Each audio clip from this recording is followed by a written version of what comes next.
Et c'est parti pour Kyoto. Mais avant, un melon pan.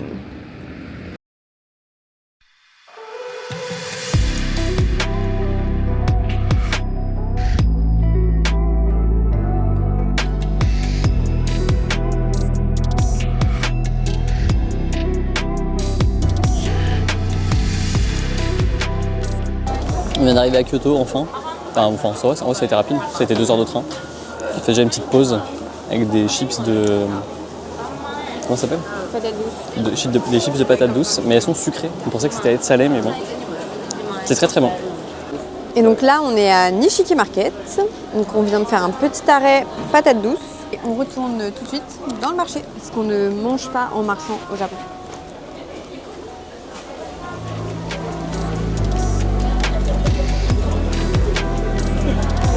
Petite brochette de thon.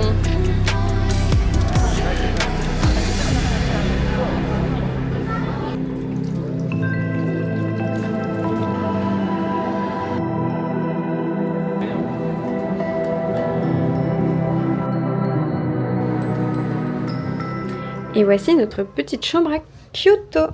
Donc nos petites valises nous attendaient bien sagement. La chambre est vraiment super. Et la salle de bain, avec leurs espèces de baignoires un peu traditionnelles. La douche qui fait toute la salle de bain. Et la vue de notre chambre. Konnichiwa. Bon, voilà, vous l'aurez compris, l'animal s'adapte vite à son environnement. Ces petits claques d'eau. Non. J'ai oublié de vous le filmer, mais ça c'est la précaution des Japonais. C'est-à-dire que quand il pleut un peu dehors ou qu'il y a un risque d'humidité, peu importe, ils vous mettent le sac dans un sac. Pas terrible.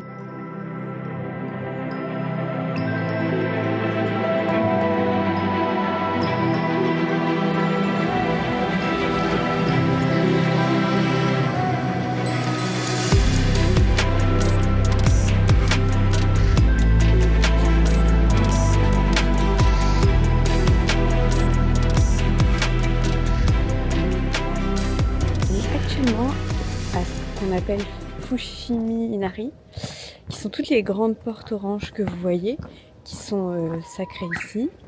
Et c'est incroyable parce que il n'y a personne. Je vous montre là le chemin devant et bien sûr le chemin derrière. Bon, bien sûr, il y a 2 personnes plus loin, je dis ça.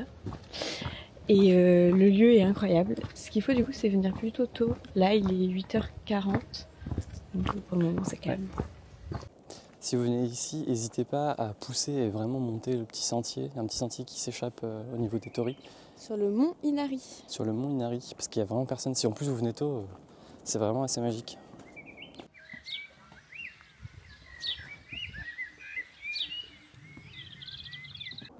Faites-le que si vous êtes en bonne condition physique. C'est juste pour nous. Mais on vient d'arriver en haut du mont Inari. On est à bout de force. On est littéralement... On voit pas trop, mais... Oui, Enfin, vous n'allez pas trop voir, mais nous on voit un petit peu. Mais il n'y a vraiment rien d'autre à l'horizon, quoi. On est très haut, je pense. Parce que c'est vraiment... C'est pentu, disons. C'est pentu, ouais. C'est ça, là, ça fait combien de temps qu'on marche? Peut-être 1 heure? 1 heure, ouais. Avec 50 minutes de pause. Maintenant, il faut redescendre. Et encore, on connaît pas le chemin de l'autre côté.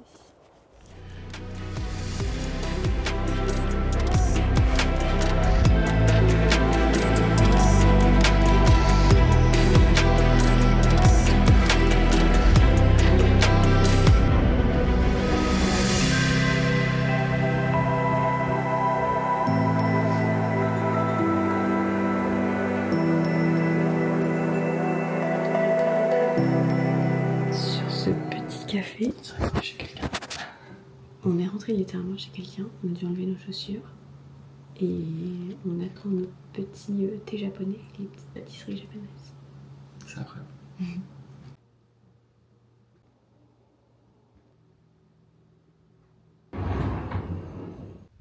Du coup, c'est dans cette petite maison qu'on est rentré pour prendre notre thé. C'était incroyable. Elle était adorable. Elle était trop mignonne.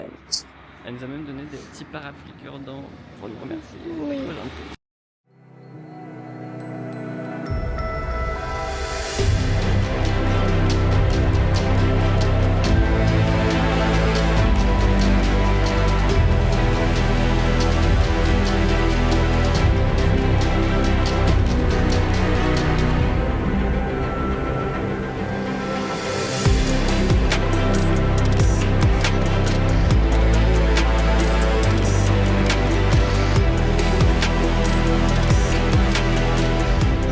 Alors le petit Jazz est content parce qu'il a eu son premier Goshuin. Donc c'est fait à la main, hein, bien sûr. On n'a pas filmé par respect, mais en fait c'est un carnet comme ça qu'on remplit dans les temples bouddhistes ou les sanctuaires shinto au Japon. Et c'est très chouette. Je suis très content. Il y a un truc qu'on vous a pas encore trop montré, mais il faut savoir qu'au Japon ils sont tellement sereins que même des petites échoppes comme ça traditionnelles avec de la super vaisselle, enfin c'est de la porcelaine, etc. Il n'y a absolument personne pour surveiller.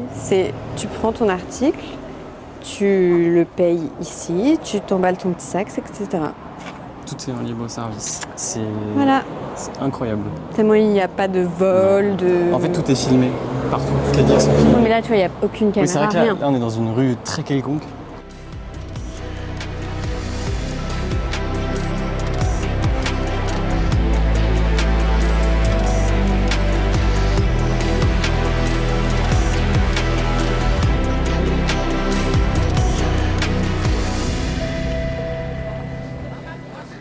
Bon, je pense qu'il faut qu'on vous explique tout ça.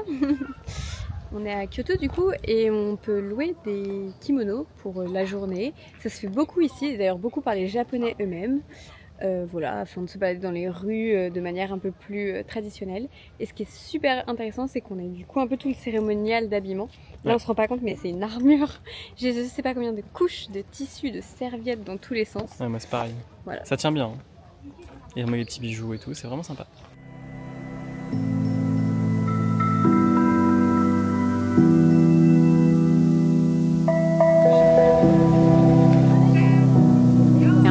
Kyoto de nuit aussi, c'est très très joli. Enfin de nuit. La nuit commence à tomber quoi. La nuit commence à tomber, mais la ville reste très très belle. Oui. Voire plus belle même, je dirais.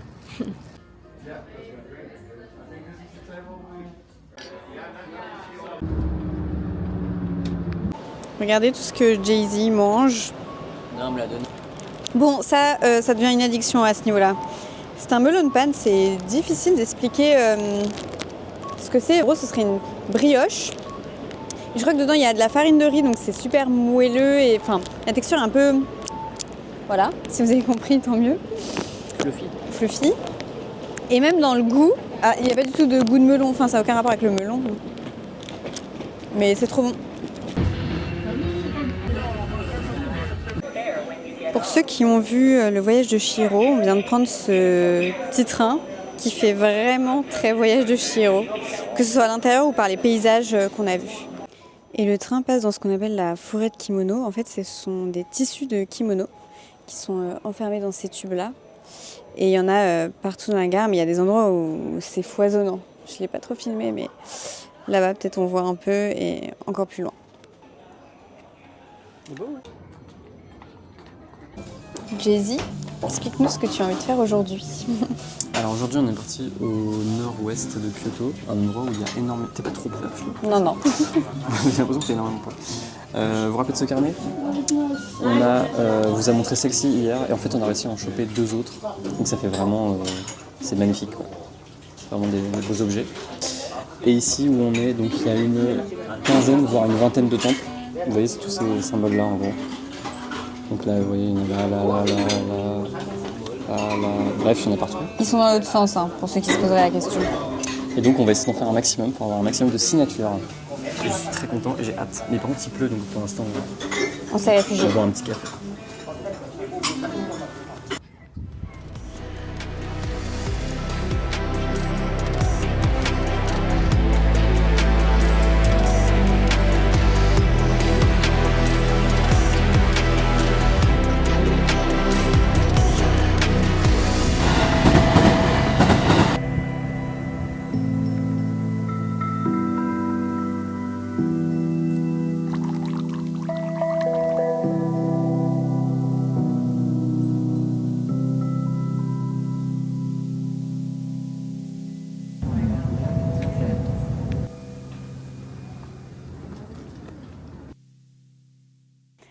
Il faut que vous nous excusiez pour le nombre de fois que le mot petit a été prononcé dans cette vidéo. Beaucoup trop de fois. Tout est très mignon aussi ici, et petit d'ailleurs. Jas fait du M, ici, donc la taille moyenne. Et moi, en France, j'ai tendance à mettre du XXS et c'est parfois trop grand. Ici, un S, c'est largement OK. Et j'ai été dans une boutique où il n'y avait que des tailles uniques. Je fais 1m55 hein, et ça m'allait, c'était à ma taille. Donc, pour les autres, je ne sais pas comment il faut faire. Il y a quoi d'autre? Ah oui, les miroirs, lavabo, etc., etc. C'est pile poil bon pour moi. Jazz, il les dépasse souvent, il ne voit pas sa tête au complet dans les miroirs. Donc voilà, c'est pour ça qu'on utilise le mot petit peut-être beaucoup trop de fois dans cette vidéo. C'est donc la fin de cette vidéo, la fin pour Kyoto. On a adoré, je pense que pour le moment c'est notre coup de cœur, c'est vraiment le Japon traditionnel. J'avais un peu peur personnellement du surtourisme, enfin il y a plein de vidéos qu'on voit un peu sur les réseaux avec des lieux bondés de monde, donc je sais pas si c'est parce qu'on est là en mars ou parce qu'on a tendance à bien s'organiser. Je pense que si tu te lèves tôt, en fait c'est ça ici, si tu te lèves tôt t'arrives à tout faire. Ouais. Mais tu peux pas, si tu te lèves à 11h et que tu veux aller faire des activités à 15h, c'est pas possible en fait. Il y a beaucoup trop de touristes. Mais sinon, c'est une très très belle ville. Moi, j'ai trouvé beaucoup plus traditionnelle que Tokyo. Avec les temples, les gens qui se baladent en kimono. T'es vraiment à la taille humaine. C'est beaucoup plus sympa, je trouve. Mais voilà, il faut se lever tôt. Il faut réussir à sortir un peu des sentiers battus aussi. Prochaine destination. Ça commence par un H. Ça finit par... Hiroshima. Ima. Non. Et je voulais vous montrer, parce que c'est un truc de fou. On a donné nos valises hier. Elles sont déjà là-bas. Donc nous, on est le petit point bleu. Et nos valises, là où il y a la grenouille, elles sont déjà arrivées à Hiroshima. Et ça, c'est chouette. J'espère que ça vous a plu. Lâchez un petit like. Partagez à vos potes. Enfin, faites-nous percer, quoi. Enfin, je sais pas. C'est le minimum. Salut!